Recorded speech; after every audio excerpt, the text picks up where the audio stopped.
Hello, hello, hello, beautiful people. Welcome back to an episode of the Semi Pro USL Show. We are here for the May 22nd edition, where we're going to be talking about all of yesterday's matches from USL League 2 and USLW League. So, by the way, if you want to support the show, check out the Patreon, patreon.com/the USL Show. You get your name down here on the ticker, and on the main show, we'll say your name before every single episode. So lots of fun stuff coming up. Thank you for all the love and support. And let's get into the action. Let's go ahead and start off with a little bit of League Two as we go out to the Flint City Bucks as they defeat the Oakland County FC, who have one of my favorite badges in the USL, by the way, as Flint City come out in the 4-2-3-1, and you'll never guess it, Oakland comes out and say it with me, 4-3-3. And Flint City get out early after a goal in the 8th minute, and then the 16th minute, and then in the 39th minute, and then finally in the 83rd minute, Steven Moriera gets his brace within the first half. Very cool to see. Then we're going to go out to Vermont Green as they take down the Boston Bolts 2-0. Vermont Green come out in there, say with me, 4-3-3, and the Bolts come out in the, say with me, 4-3-3, as the Bolts get 2 red cards.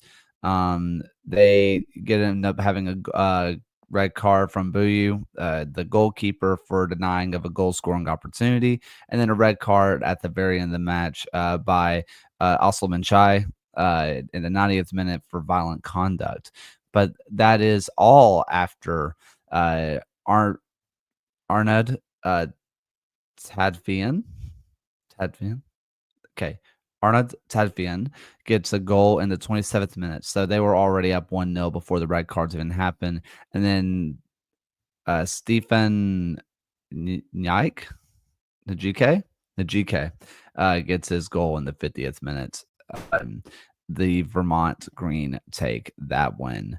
I could not find a score result for the for North Carolina versus Salem City. So if somebody could tell me where that may be, that would be awesome. I could not find the result though.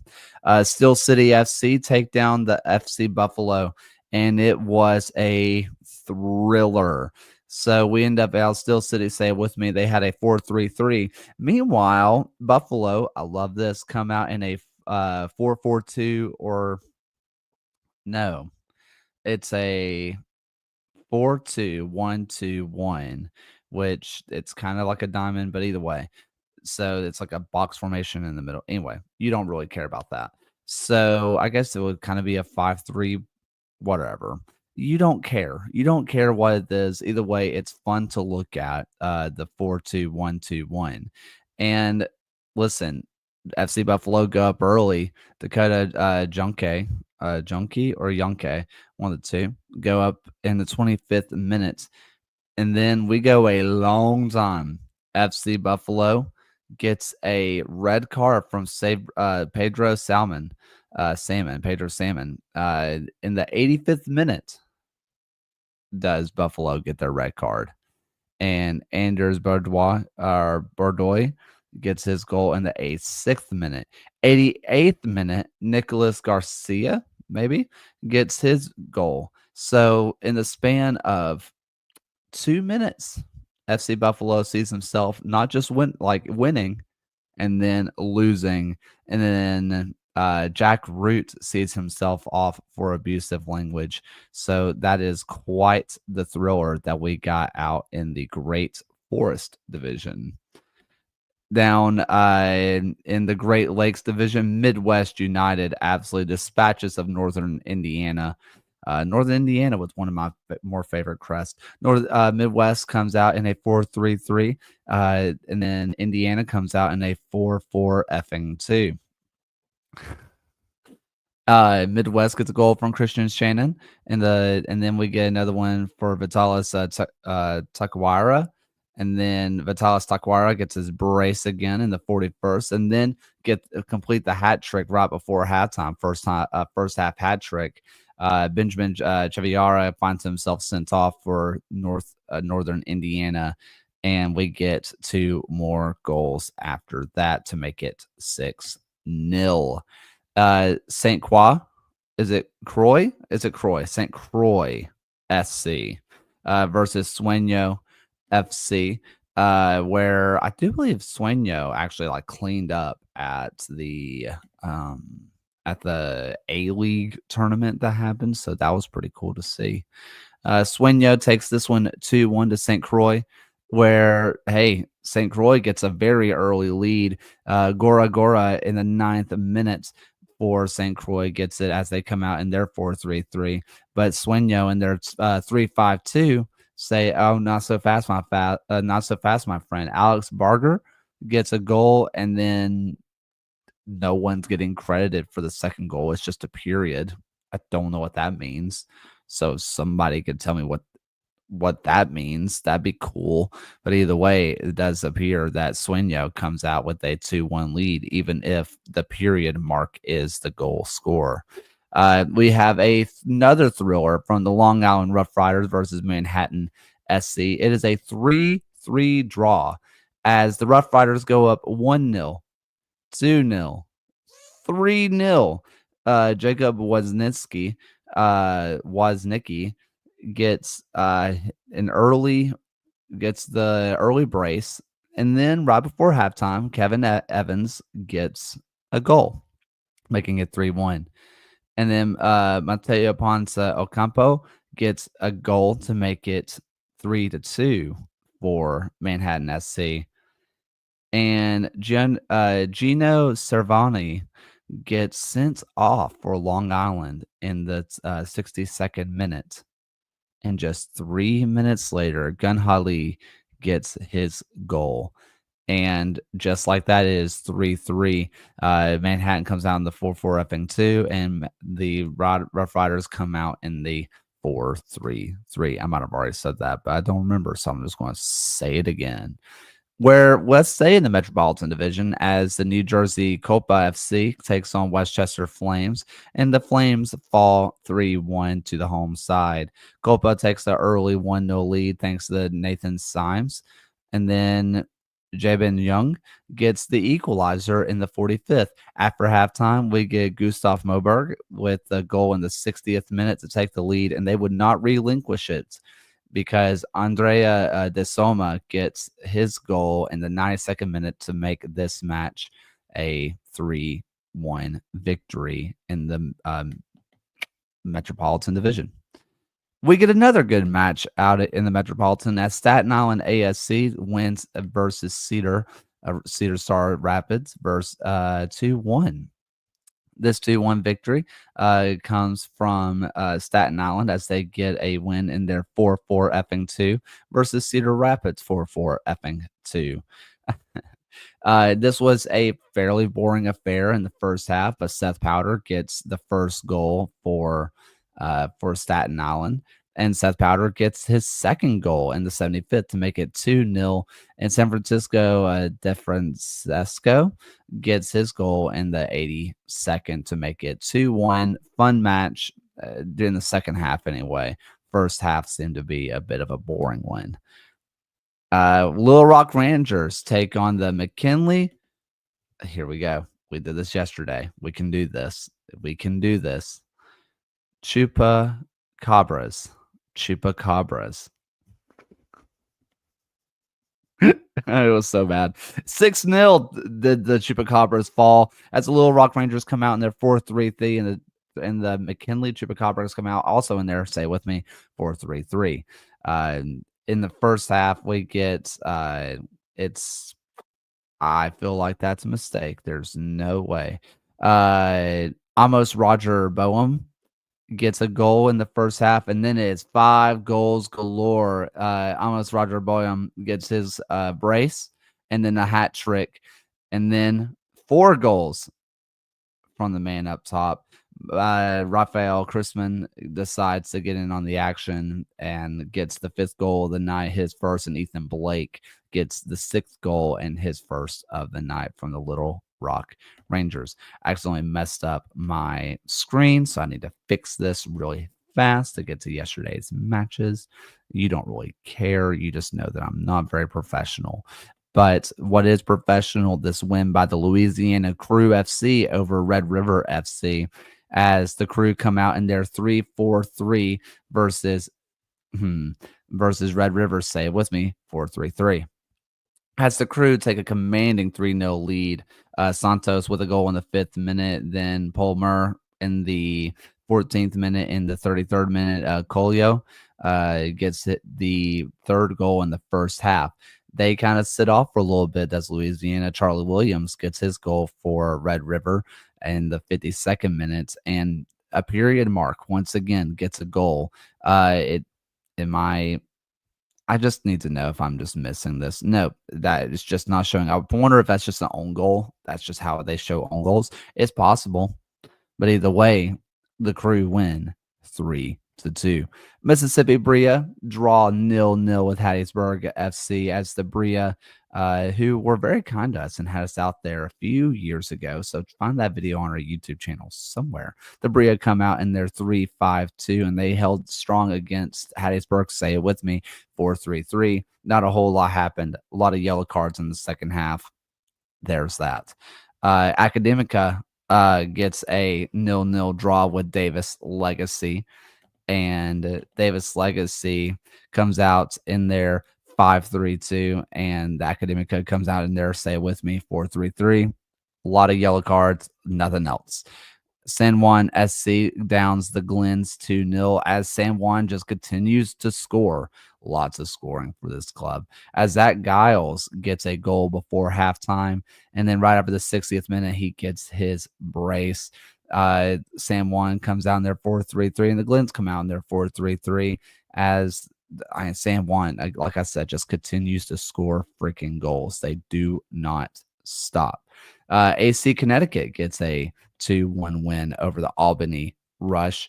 The Albany Rush come out in their 4-3-3, and so does AC Connecticut in the first half. Hey, listen, the Albany get their lead, Jefferson Stauffer, but it does not last very long, because within 5 minutes, the AC Connecticut sees himself on top. Samuel Carrillas and Sam McCann take the lead 2-1 in the first half, and they do not relinquish it. The Charlotte Independents win 6-0 over Wake FC. The Independents come out in there, say it with me, 4-3-3, and the Wake Forest, same thing in their 4-3-3. We end up getting a hat trick from Aiden Morrison. Very cool to see.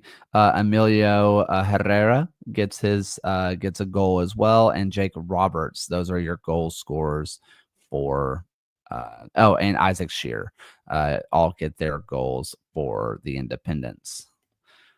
Now going down to Tobacco Road. Love that. Love the crest. They win 2-1 over the South Carolina Bantams, as Tobacco Road had played in their 4-3-3. Same thing for the Bantams.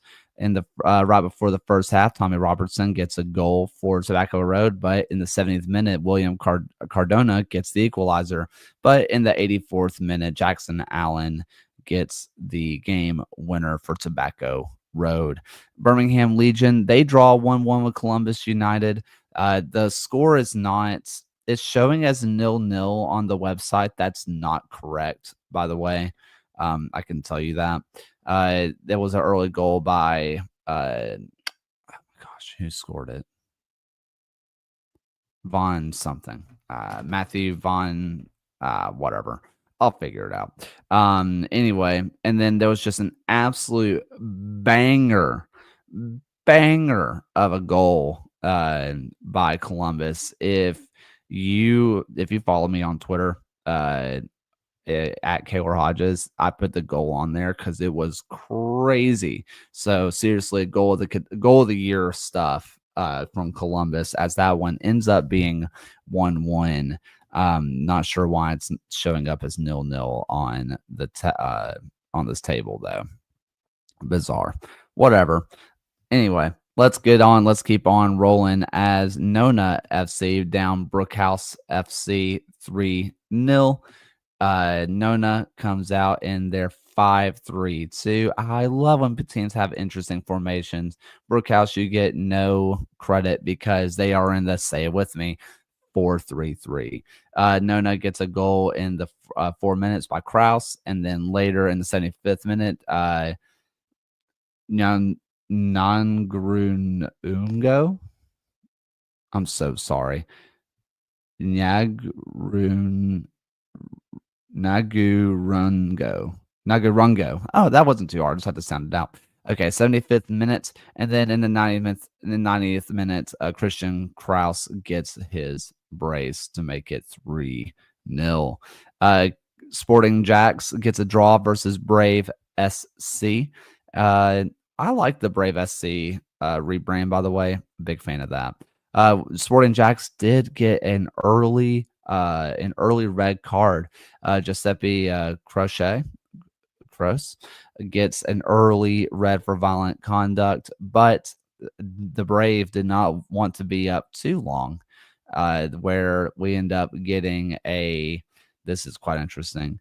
Anarde gets a yellow card for unsporting behavior, and he gets and that is his second yellow. So 2 unsporting behaviors leads to 10 versus 10. And so to start the second half with their newfound life, Sporting Jacks gets a goal by Ethan Newsom in the 55th, but Charlie Naylor for the Brave decides to make it 1-1, all level again. Breno Correa gets a goal in the 80th, but in the 90th minute, come hero again, Ethan Newsom gets his brace. It is 2-2, and that's the way it would end. Christos fall to Northern Virginia, which I do believe is their like big derby match. Someone correct me there. Where we end up getting a fun little 2-1 win as the Christos take an early lead from Danielson and makes it all the way to halftime, where Radek for Nova or Northern Virginia gets a goal in the 60th minute. Matthew Dean gets a goal in the 72nd minute to make it 2-1. But we end up getting a red card from Nova in the 82nd minute from Luis Fuentes for serious foul play. And can the Christos take advantage of it? We've already talked about it. No, they can't, even though they were in a 4-2-3-1 and Nova came out in a 3-5-2. Thank you for using interesting tactics. This has not been posted on the league website, but the ambush do end up falling 1-0 to Springfield. Not sure who the goal scorers were. I'm sure it'll be uploaded eventually. Tennessee SC win 2-1 over Southern Soccer Academy. Tennessee SC get their goal right before halftime from Jack Boring. I'm sorry, that's a tough name because it seems like you're not very boring if you're able to score goals. Sean Redmond gets a goal in the 60th. And then in the 90th minute, Nolan Williams gets a consolation for the Swarm, which, again, they are owned by Brentford, which is fascinating to me. We got a lot more matches, so I'm just going to kind of read some score lines, if you don't mind, because I don't want to read all the goals from Lions Bridge as they win 8-1 to Patuxent Football Athletics. I'm sorry, I just don't want to read 8 goals today. Houston FC gets a 3-0 win over GFI in the Lone Star Division, and Fort Lauderdale wins 2-1 over Weston FC. That is what happened in League 2. I'm tired. Just let me get a little bit of water, if you don't mind. This is a reminder for you to drink your water, of course. Let's go down to W League schedule, where the schedule is a bit lighter. Cape OFC gets a 7-0 win. I'm not reading all those goals. I am so sorry, but Capo gets a massive win. San Juan versus San Francisco Glens. No score reported, and I can't find it anywhere, so I'm not sure if that game was played or not. FC Miami City continue their dominance and get a 6-1 win over Miami AC. Cleveland Forest get a goal or get a 2-2 draw over Erie Sports Center as the Forest come out in a 4-3-3. And yes, Erie, they come out in a 4-5-1. Thank you for getting our first 4-5-1. Thank you. I appreciate you so much. This one starts off right away, first minute.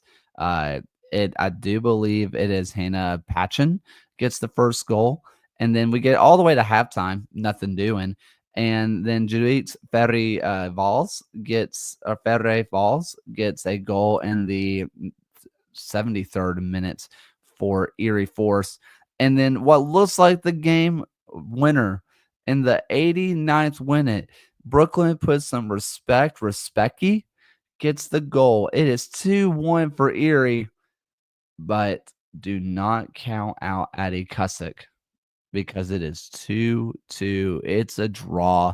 2 goals in the last minute. That's awesome. You love to see it. Knoxville gets a win over Birmingham Legion 1-0.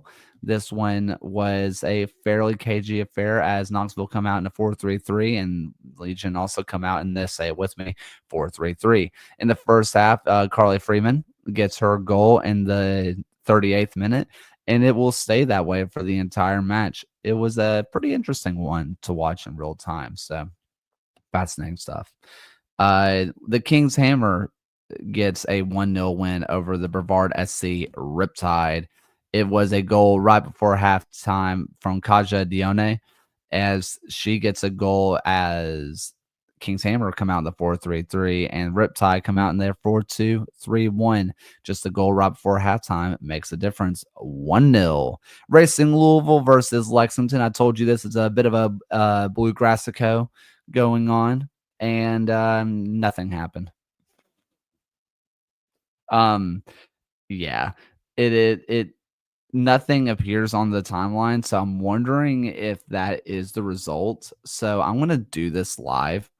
I am just going to check this out and see if I can find the result because I don't know. I feel like something had to have happened here, right? Is there a W League women's F Lexington Sporting Club women's? Okay, just kidding. Racing won 1-0. They won 1-0, and I don't know who the goal scorer was. I'm sorry. 1-0. Virginia Beach wins 2-0 over Richmond Ivy. Don't know who the goal scorers were. It has not been uploaded to the league website yet, but it was a 2-0 win to Virginia Beach. Make sure I didn't exit out. Riverlight SC takes down Sioux Falls City FC 3-0, where Riverlight end up coming out in their 4-4-2 versus Sioux Falls 3-4-3. And hey, I guess 4-4-2 is all the way, just like England, baby. Sydney Fink gets a goal in the 33rd minute, and then Devin Lynch gets a goal in the 47th minute. Sakarit Pineda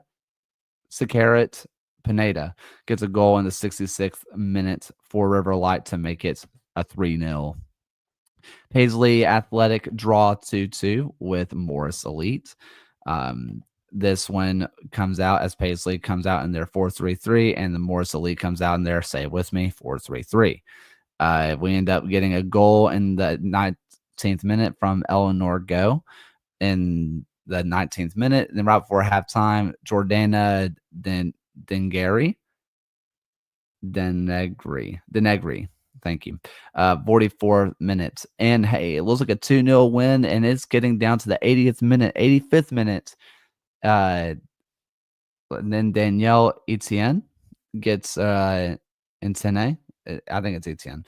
Gets a goal in the 85th minute, and Melina Rabimas gets a goal in the 87th minute to make it 2-2. Northern Virginia takes down a Lancaster Inferno 4-2. This one looked like a fun one as Northern Virginia gets an early goal from Madison Toon. Bulatovic gets a goal in the 18th minute, and then Bulatovic gets the goal in the 33rd. It is 3-0 going into halftime. But Ellie Kirchner gets a goal in the 69th minute. Ellie Kirshner gets the goal in the 79th minute. And you're thinking, can they come back? But Northern Virginia, remember that they are her. And Kendall D'Amelio gets a goal in the 85th minute to make it 4-2. Indy 11, previous winners of the USLW League, win 3-0 over the Dayton Dutch Lions. It makes it all the way to halftime, not a whole lot happening. And Elise May says, I'm bored, and gets a goal in the 49th minute. Mackenzie Kruer gets a goal in the 57th minute. And then right before the match ends, Liliana Tui gets a goal in the 90th minute. So there is that from the previous champions. And then finally, the Midwest United FC gets a 3-0 win over Toledo Villa FC. We see Midwest comes out in their 4-3-3, and the Villa come out in their 5-3-2. This one is just a bunch of spurts. There's nothing happening in the first half. Nothing. London Spencer gets bored and it says, I'm going to just go ahead and get a game winner. And so that is in the 56th minute. In the 58th minute, Reagan Berg says, I was also bored. Let me get a goal. In the 60th minute, Jocelyn Erema gets her goal in the 60th. So 3 goals, 6 minutes. Very fun. Or 4 minutes, excuse me. Very fun stuff. And that is that for those matches. I'm going to have to pull everything up to let you know what matches are going on today. I'm going to have to pull up the League 2 schedule again. Let me do that really fast. Let me get there. Where are we? This is a very professional podcast. On May 2nd, the matches that are going to be happening today. Can I switch over? No, I can't. It's fine. The matches happening today in League 2 is Chicago City Dutch Lions versus RKC Third Coast, Riverlight FC versus Minneapolis City SC, and Utah United takes on Albion SC Colorado. In the W League happening today, we have some other fun ones. We have a lot of matches going on today. Utah United takes on Albion SC Colorado. Minnesota Aurora takes on Rochester FC. This is the Minneapolis Rochester FC. Hudson Valley Crusaders take on the Long Island Rough Riders. Academica SC takes on the Pleasanton Rage. Yeah, it's in all caps. Rage. Lone Star and the Lone Star. Wow, you can't do this. You can't do this to me. In the Lone Star division, Lone Star is taking on Lone Star San Antonio. No, I refuse to accept that this is a reality. It's fine. In the South Central, Southern Soccer Academy takes on Tennessee SC. In the Metropolitan Division, Cedar Stars takes on Manhattan SC. Those are your matches that are coming up today. Those were the matches from yesterday. Thank you all so much for listening. Appreciate you all so much. See you tomorrow morning at 9:30 Eastern Standard Time. And for the first and final time tonight, here's Alan's voice. Thank you for watching another episode of the USL Show. The USL Show is now proudly part of the Protagonist podcast family. Please go to protagonistsoccer.com to check out more work. Thanks for stopping by, and we'll see everyone again next time.